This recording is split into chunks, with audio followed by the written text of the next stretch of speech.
Good morning. So, have you ever heard a recovering addict talk about having a new recovery in addiction? For example, someone who's in recovery might say, running is my new addiction, or reading is my new addiction, or even recovery is my new addiction. Um, this is not something that we really truly want to have in recovery, because the whole point of recovery is not to get new addictions, but to not have addictions at all in life. And when people say these things, what they're probably talking about is compulsive behavior.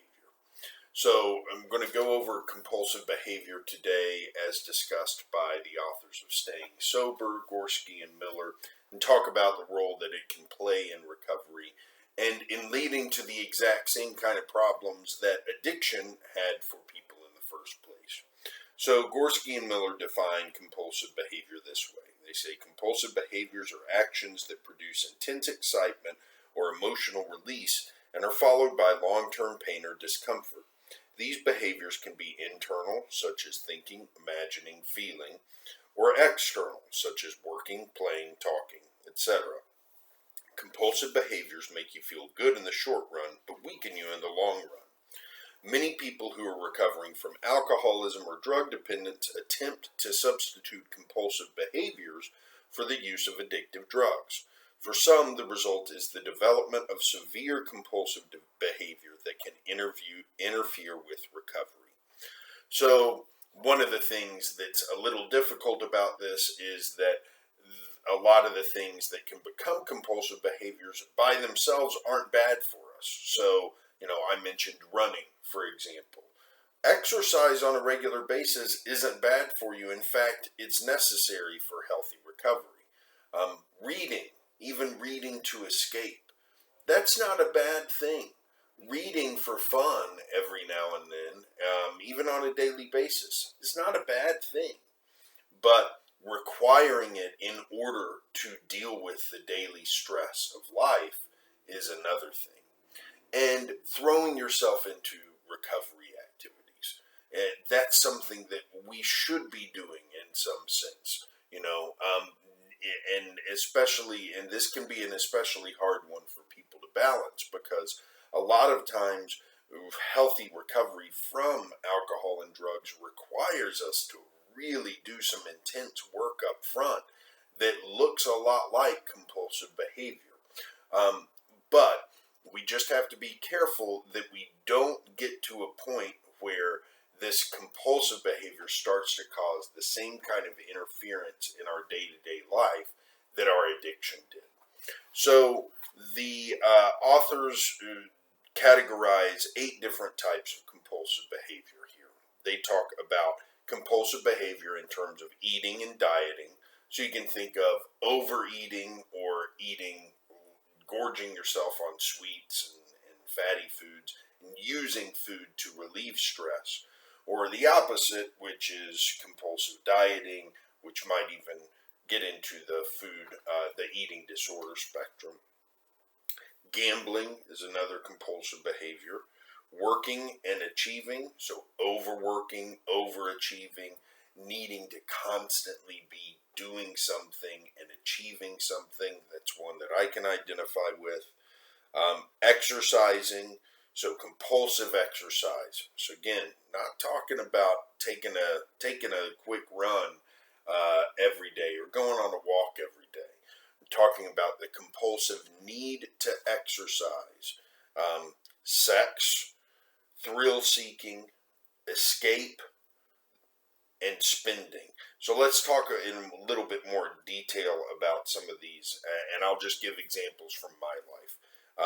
Number 1, eating. I eat to relieve stress. It's a problem that I have that I am actively working to address. But when I get really stressed out, I immediately go for comfort food. I may have planned for the evening to eat salmon and sweet potato, but then something crazy happens during the day, and all of a sudden I'm ordering a pizza. That is compulsive type of eating. That's eating that's not in line with healthy lifestyle.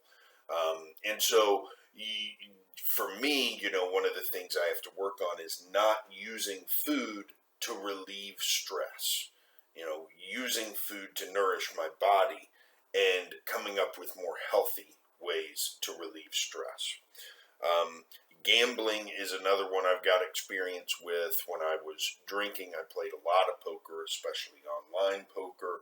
And then I also did a lot of scratch offs. And scratch offs are terrible for compulsive activity because they're easy to obtain. They don't cost a lot of money by themselves. You can get one ticket for $1. So it's kind of delusional. It gets to be a little bit deceiving because you can also get 200 tickets for $1 a piece. So gambling is something, and it's available everywhere. You can get it anywhere you want to go. And I got to a point at one point where I was doing so many scratch offs that I would go to different stores because I didn't want the store folks to think that I was some kind of addictive gambler, which should be a sign that something's wrong. So gambling is something we've got to avoid, and it's something that I really do avoid. I'll still play poker every now and then, but I really try to avoid gambling in general as a rule. So working and achieving things, their description is the compulsive need to keep busy, accomplish things, or excel at everything done. And I definitely, the keeping busy part is something that that I can identify with, and I do seem to have this need to always be doing something, always be working on something, some kind of task that's a means to an end.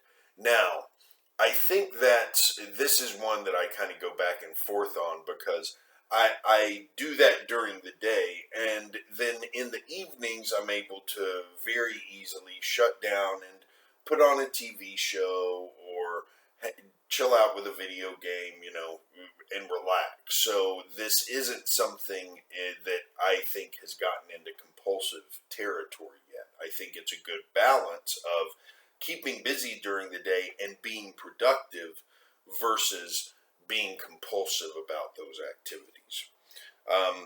Exercise, I know a lot of people who in recovery get very compulsive about exercise.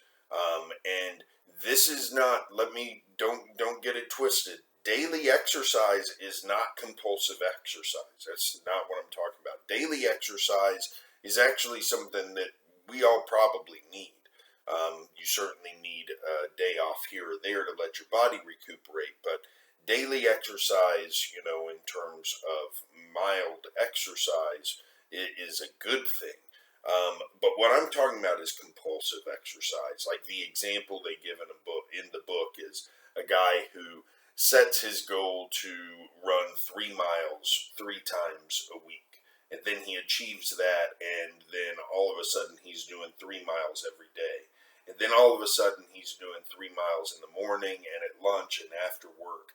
And then pretty soon after that, he's taken off for the weekend to go to races at all sorts of different places. And his family is back in the position they were in his addiction, where he's gone all the time. He's not around for them. And so, it's even worse at this point because he's off doing things rather than at home. And so, that's the kind of compulsive exercise we're talking about.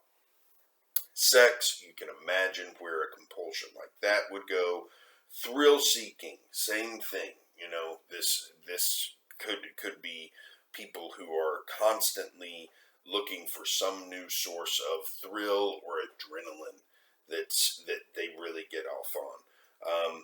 Escape, so binging shows on Netflix, sitting and reading a book, a fiction book, all day instead of doing what you're supposed to be doing. Though that's the way that escape looks there. And then spending. This is something we have to be very careful of, especially with online spending, because online spending, there is satisfaction in clicking those buttons and knowing you got something fun on the way to your house. There's some satisfaction there. There's anticipation that's built up while you wait for that thing to arrive. And while you're waiting for that thing to arrive, you might get tempted to get some more satisfaction by clicking more buttons. It can turn into a really dangerous thing. So it's not just spending out and about, going shopping, things like that. It's spending at home, online, things like that. So the compulsive behaviors that people engage in during addiction, these can be really, really dangerous in and of their own right. And you can encounter all sorts of different problems that you didn't encounter in your addiction through new compulsive behaviors. So it goes back to an idea that's constantly underlying all of our recovery principles, which is the idea of balance. We got to find balance in what we do. We can't, we've got to be riding that bike always. And when we see ourselves tipping over one way, we've got to rebalance and get back towards center so that we're not going too far in one direction and leaning into compulsive territory with any of our behaviors. So I'd be very interested to hear about anybody's experience with this. It's really, really important stuff, because as addicts in recovery, the easiest thing to do when we have one addiction that we're trying to get rid of is replace it with another. But that isn't what recovery really looks like. So we want to avoid that however we can. So hope you all have a good day, and I'll see you back here tomorrow morning.